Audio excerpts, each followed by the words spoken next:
गोव्यातील खनिज निर्यातीवर मुंबई उच्च न्यायालयाच्या गोवा खंडपीठाने घातलेली बंदी अखेर बुधवारी सर्वोच्च न्यायालयाने उठवली असून खंडपीठाच्या आदेशाला स्थगिती दिली आहे। सर्वोच्च न्यायालयाच्या या आदेशामुळे खाण व्यावसायिक आणि खाण अवलंबितांचा जीव भांड्यात पडलाय। गोव्यातील सर्व खाणी 15 मार्चपर्यंत बंद कराव्यात असा आदेश सर्वोच्च न्यायालयाने 7 फेब्रुवारी रोजी दिला होता। त्यामुळे शेवटच्या 35 दिवसांत खनिज कंपन्यांनी भरमसाठ खनिज उत्खनन करून खाणपीठाबाहेर आणून ठेवला आहे। 15 मार्च नंतर खाणी बंद झाल्या तरी या मालाची निर्यात करण्यावर सर्वोच्च न्यायालयाने बंदी घातली नव्हती। त्यामुळे 15 मार्च नंतर खनिज वाहतुकीसाठी खाण खात्याने या निर्यातीला मान्यता दिली होती। खाण खात्याला राज्याच्या ॲडव्होकेट जनरलांनी तसा सल्ला देखील दिला होता। याच काळात दक्षिण गोव्यातील काही खाण कंपन्यांनी खनिज वाहतूक सुरू देखील केली होती। ती बेकायदा असल्याचा दावा करत गोवा फाउंडेशनने मुंबई उच्च न्यायालयाच्या गोवा खंडपीठात धाव घेतली आणि या वाहतुकीवर पूर्णपणे बंदी आणली।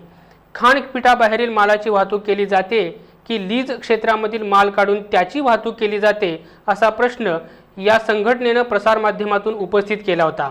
लीज क्षेत्राबाहेरील मालाची वाहतूक करता येते असे राज्याचे ॲडव्होकेट जनरल उच्च न्यायालयात सांगू शकले नाहीत।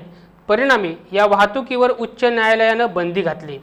दरम्यान वेदांता आणि अन्य खाण कंपन्यांनी सर्वोच्च न्यायालयात याचिका सादर केल्यानंतर गोवा सरकारने या कंपन्यांच्या बाजूने उभे राहण्याचा निर्णय घेतला।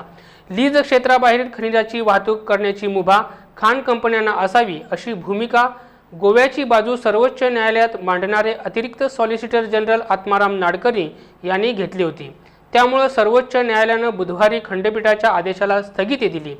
या आदेशामुळे बार्ज मालक, ट्रक मालक आदी खाण अवलंबितांच्या रोजगाराचा प्रश्न तुर्तास काही अंशी तरी निकालात निघाला असं म्हणायला हरकत नाही।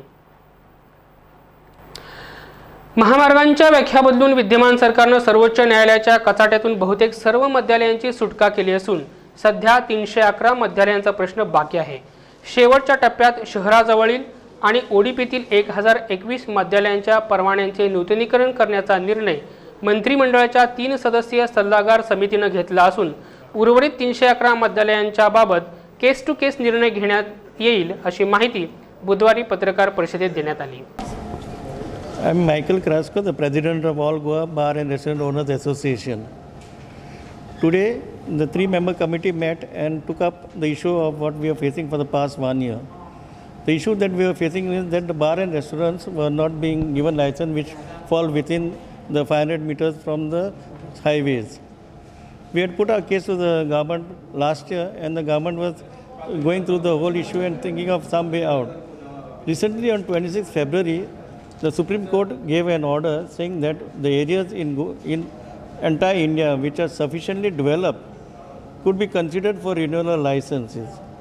So we came to the government back and said, Goa, if you go to check and see, the entire Goa is sufficiently developed and Goa could get a fully exemption from this order which was passed by the Supreme Court.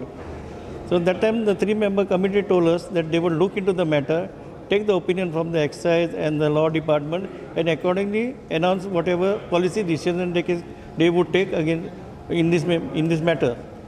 Today we were called here because they had decided that they would give relief to certain people depending on the sufficiently developed areas or areas close to the municipal areas or some tourist spots where there is sufficient of activities and all which could be considered for renewal. So if you go to see, the total number of bars that are affected were 1,332. Out of that, in the first phase, at least 1,000 can get relief. The balance 300 would get relief in stage-wise by trying to check whether the areas were developed or no. And if the areas are developed, they would all get relief. So we hope that this committee would carry on the good work, and we would like to thank all of them and thank even Chief Minister Manohar Parrikar, who had assured us that he would do something about this. Thank you.